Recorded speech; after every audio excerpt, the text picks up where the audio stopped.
하이브리드 초강력 울트라 부동산 쇼 오늘 순서 시작하도록 하겠습니다. 오늘도 김원석 부동산의 김원석 대표와 함께합니다. 안녕하십니까?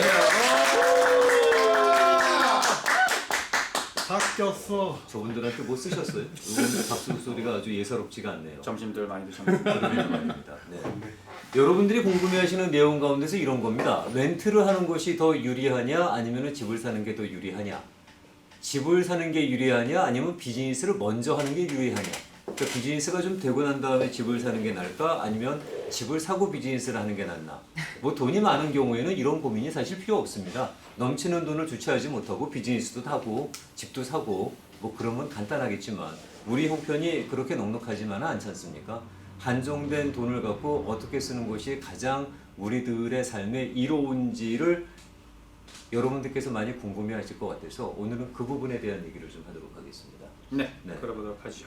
먼저 많은 질문을 받는 것이 이게 집을 구입을 해서 렌트를 놓고 나는 또 딴 데 가서 렌트하는 게 낫냐, 아니면은 집을 구입해서 그거를 그냥 주거용으로 사는 게 낫냐, 이 질문을 상당히 많은 분들이 하고 계십니다. 뭐 하루에 13번도 전화 받는 내용이 그거죠. 네.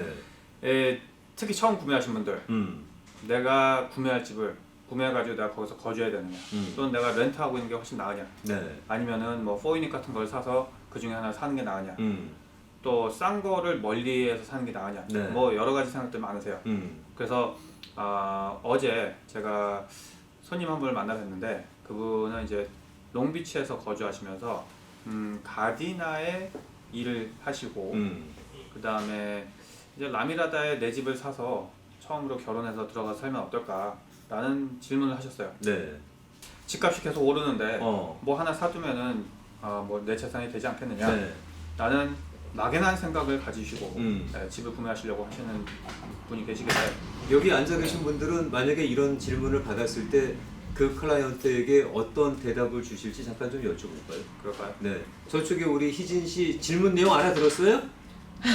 전화기 번호를 정신없었죠? 패스 나왔습니다. 패스. 네. 만약에 그럴 경우에 어떤 대답을 주시겠어요, 실장님은? 저는 디테일한 건 잘 모르는데요. 제가 뭐 인생 경험이 길진 않지만 항상 집을 사는 게 안 사는 것보다 유리했습니다. 제 경우에. 단기적으로는 불리한 적도 있고 뭐 이자율이 오르고 우여곡절이 많았는데 결론적으로 집 사는 자가 다 승리했어요.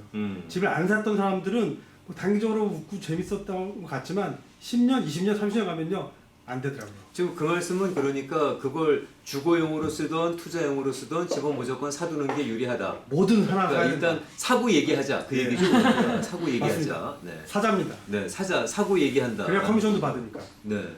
우리 이쪽에 선생님은 뭐라고 답변을 하시겠어요? 저는 감당이 될 수 있으면 사는 게 좋지만 감당이 안 되는데 무리하게 가서 나중에서 안 좋은 결과가 생길 수도 있고 또 뭐 그 집값이 항상 올라간다는 그런 법칙은 없으니까 네. 그런 면에서 좀 안정된 뭐가 더 싼지 그걸 좀 계산을 해봐야 될 것 같습니다. 저분께서는 상당히 정직한 답변을 주셨는데 네. 어떻게 먹고 사시려고 저런 답변을 갖다가 클라이언트 하실까요? 네, 배고프실 것 같아요. 그렇더라도 일단 저렇게 답변을 주시면 클라이언트 입장에서는 네. 좋죠. 네. 뭐 괜히 그 옆에 있는 친구가 집을 사라라고 얘기하게 되면은 그 의도가 순수하다 그러지만 이 부동산 에이전트라는 어떤 그 그 아무래도 타이틀을 달고 있으면 이 친구가 나한테 집을 사게 하기 위해서 괜히 또 이렇게 푸시하나 하는 그런 의도하지 않은 저 의심을 할 수도 있단 말이에요. 많죠. 네. 그렇기 때문에 손님 입장에서 참 정확한 대답을 해주는 게 부동산 에이전트가 또 해야 할 행동 중에 하나예요. 그렇죠. 네. 그리고 이제 저희들이 해야 될 거는 여러 가지 옵션을 우선 드리고 그 옵션 중에서 손님이 원하시는 걸 고를 수 있도록 그렇죠. 도와주는 게 중요한 것 같아요. 네. 일단 한쪽은 사고 보자.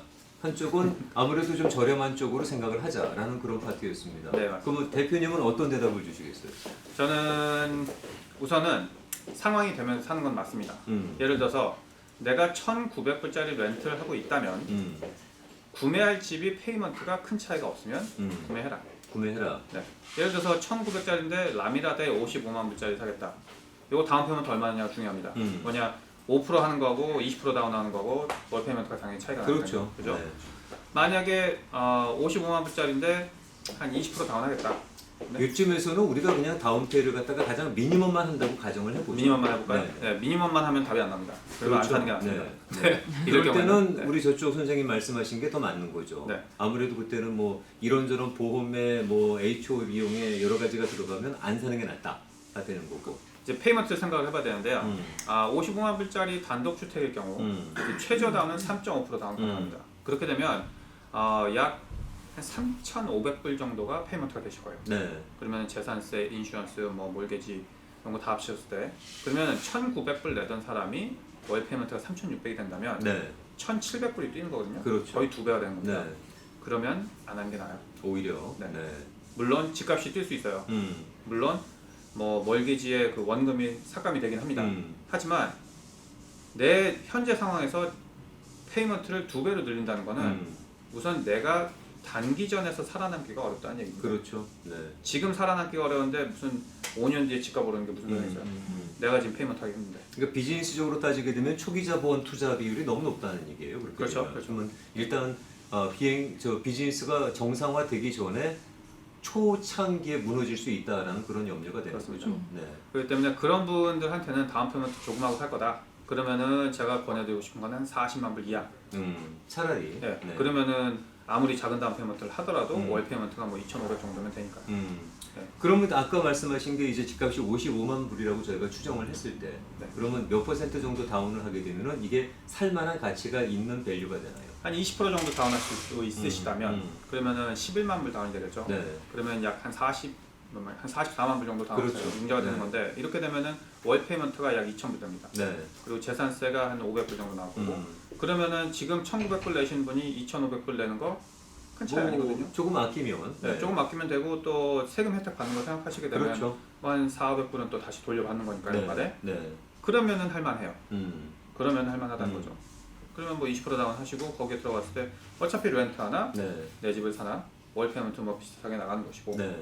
집값이 내리건 오르건 간에 갖고만 있으면 아까 말씀하신 대로 장기전 갈 수 있으면 집값은 반드시 오릅니다. 네. 그리고 요새 렌트비 상승이라는 게 너무 가파릅니다. 그렇죠. 그러다 보니 그걸 감당할 수 없으니까 집을 구입하시겠다는 분들의 수가 점점 늘어나고 있잖아요. 맞습니다. 네, 무리를 해서라도 사시겠다라고 하는 건데. 무리는 안 돼요. 근데 여기서 한 가지 우리가 짚고 넘어가는 건 그래도 무리는 안 된다. 네, 무리는 안 라는 됩니다. 거고요. 네. 네. 우선 가장 이 한국 분들이 이 내 집을 구매하실 때 그 포인트를 잘못 잡고 가시는 건 뭐냐면 내 집은 재산이고 내가 렌트하는 거는 빚이다 라고 생각하세요. 네. 근데 렌트비도 내 주머니에서 나오고 몰개지도 내 주머니에서 나옵니다. 둘 다 빚이에요. 근데 이제 한쪽은 좀 쌓이는 맛이 있고 네. 한쪽은 그냥 갖다 버리는 거잖아요, 사실은. 그렇게 생각할 수 있는데 문제는 적금도 적금도 그 뭐랄까 CPA 분한테 여쭤보면 그건 빚으로 잡힌 거예요. 그건 이제 장부상의 계산. 장부상의 계산이죠. 근데 문제는 내 주머니에서 나가니까 현재 사용할 돈이 없어진다는 거에 무슨 네. 포커스 맞추셔야 돼요. 그리고 쌓이는 맛은 조금 있긴 있겠죠. 근데 페이먼트 하는 거에 80%가 이자란 말이에요. 20%가 원금을 삭감되는 거죠. 그렇죠. 그러면 그게 정말로 쌓이는 것이냐? 쌓이는 것 부분에 비해서 내가 나가는 게 얼마나 많으냐?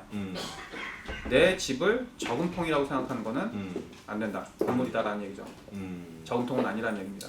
뭐 초창기는 특히라도 이제 이자의 포션이 더 많을 수밖에 없지만 그렇죠. 그렇더라도 처음 일찍 좀 시작해서 몇 년 정도 지나고 나면은 그 다음부터는 이제 프린서펄의 원금액이 좀 높아지기 시작하잖아요. 그게 이제 15년 넘어서죠. 네. 근데 그걸 지금이라도 시작해야 15년 후에 혜택을 보는 거지. 그거를 만약에 그런 개념으로 계속 한 해, 두 해 이렇게 미루고 있다가 시작하려고 그러면은 나이 들어서 그 혜택을 누리기는 참 쉽지 않은 부분이에요. 그렇습니다. 그렇기 때문에 처음 시작하실 때는 항상 내 버짓에 맞게 시작을 해야 된다는 거죠.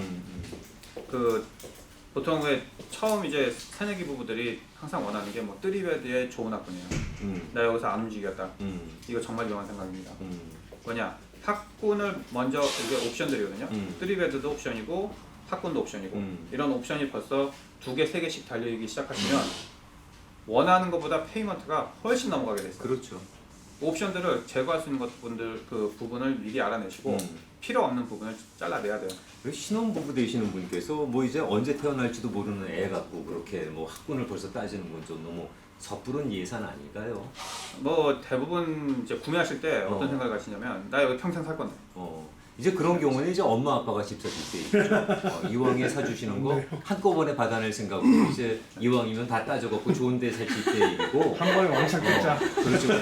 그 주신다 그럴 때 왕창 받아내자 이거고 그리고 이제 두 사람이서 열심히 피땀 흘려 벌어갖고 한다 그러면은 그런 옵션은 조금 나중 얘기 아닐까요? 그건? 그렇죠. 네. 근데 주위에서 있으신 분들이 또 말씀하시는 게 또 중요하잖아요. 그럼 주위에 있으신 분들이 야 3베드 사야지 집값 오르지 2베드 안 올라. 아유 투베드 사보면은 나중에 1년 2년 있으면 좁아 보인다. 네, 그거 뭐. 3베드룸은 있어야죠. 살만하다 뭐 이런 얘기. 한국에서 부모님 오셔도 있을 자리도 없어. 뭐 이러면은 아 3베드 꼭 사야 되는구나. 아 근데 부모님이 무슨 뭐 1년에 뭐 3번씩 오셔. 그러니까요. 그것 때문에 과용을 해요. 그 2베드에서 3베드로 올라간다는 게 월 페이먼트가 최소 600에서 1000불이거든요. 근데 그래도 그걸 한단 말입니다. 그러니까. 돈 갖다 버리는 거예요.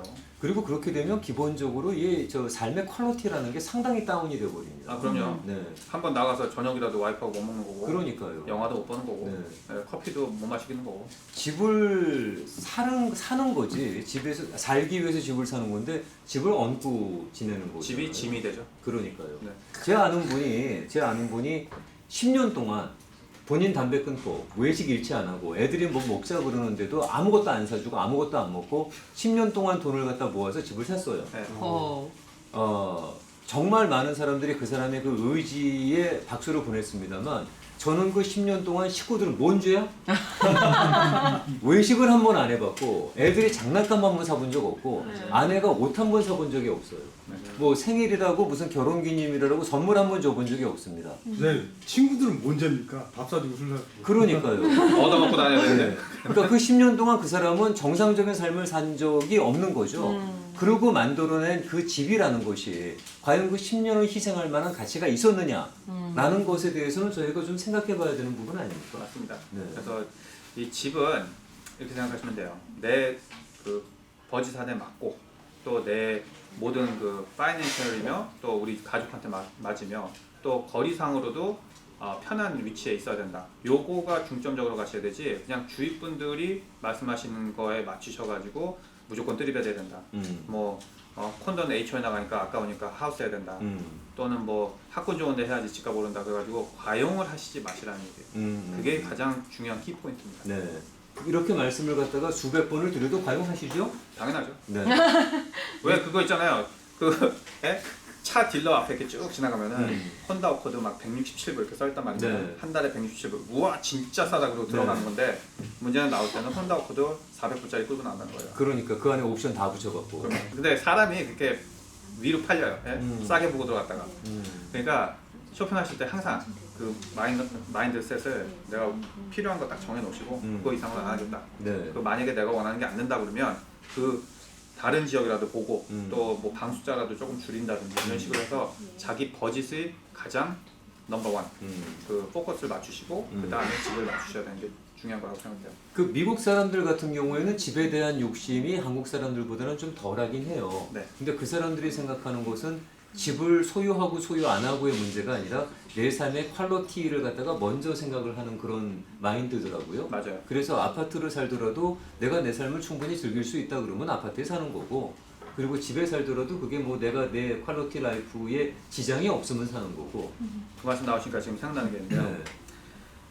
이제 미국 2세가 되신 자녀분들 데리고 계신 이제 여기서 태어난. 태어나신 네. 아드님이나 따님이 이제 뭐 계신 분들 보통 이제 뭐 시니어도 되셨죠 이제는. 그런 가족을 보면요, 부모님들은 자녀분한테 내가 다운 페이먼트 도와줄 테니까 집 사라 그래요. 근데 자녀분들은 미국 2세들일 경우에는 미국 사람 생각이잖아요. 집 안 사요. 왜? 내가 렌트는 달래요. 아니, 다운 페이먼트 안 달라는 사람도 많아요. 그 돈은 네. 그 돈은 가져가던데 집을 안 살 뿐이지. 집 산 거 싫어하는 경우가 많습니다. 뭐냐? 내가 렌트 지금 2,000불 주고 살고 있는데 왜 내가 저 집 100만 불짜리 사가지고 페이먼트 5,000불씩 하느냐? 그 생각이 싫어하는 거예요. 한국 분들 같으면 뭐 다운 페이먼트 20만 불 도와준다 그러면 어이구 감사합니다. 찾은다는데 그럼 엄마 생각 감사합니다 그러면서 한 달 페이먼트 5,000불 하겠죠. 제가 매일 찾아가고 엄마 업어드릴게요 그러면서 네. 봤는데. 근데 이 미국 2세들은 그게 생각이 달라요. 그게 내가 2,000불 내고 있는데 몰개지가 5,000이 된다면 그거는 빚으로 보는 거예요. 그리고 그 3,000불어치 내 삶이 희생이 돼야 되는 거죠. 그렇죠. 네, 희생이 돼야만 그 집을 갖다가 끌고 갈 수 있다고 보는 건데, 근데 우리들 입장에서는 그런 이세들이 이해가 안 가는 거죠. 저것들은 어느 천년에 돈을 벌라 그래 저게. 애들은 태어날 텐데 학교는 보내야 되고 저것들은 노후 생각도 안 나나 그러시겠죠. 철딱선이 없다고. 네. 자, 이제 그걸 위해서 이제 다음 시간에는 네. 이 얘기를 한번 해보죠. 첫 집으로 내가 거주할 집을 구매하는 게 좋은가? 아니면 투자형 주택을 구매하는 게 먼저인가? 자, 그거 상당히 공감하시는 부분일 겁니다. 자, 그 하이브리드 울트라 초강력 부동산 정보쇼 돈방석, 오늘도 김원석 부동산의 김원석 대표와 함께했습니다. SU였습니다. 감사합니다. 고맙습니다.